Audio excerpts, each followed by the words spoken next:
இப்படி வந்து படுத்துட்டா நான் எப்படிடா துணி வெட்டுறது? தைக்க வேணாமாண்ணா? தைக்க வேணாமாண்ணா? வேணாமா? உனக்கு சட்டை தைக்க வேணாமா கண்ணா? உனக்கு சட்டை வேணாமா? சட்டை வேணும்னா எழுந்திரி. உனக்கு சட்டை தைக்கணும்னா எழுந்திரி, எழுந்திரி.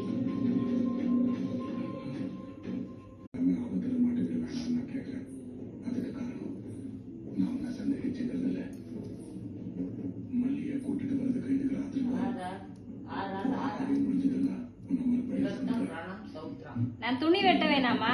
சும்மா சும்மா வந்து படுத்துக்கிட்டா நீயா வெட்டி தருவ?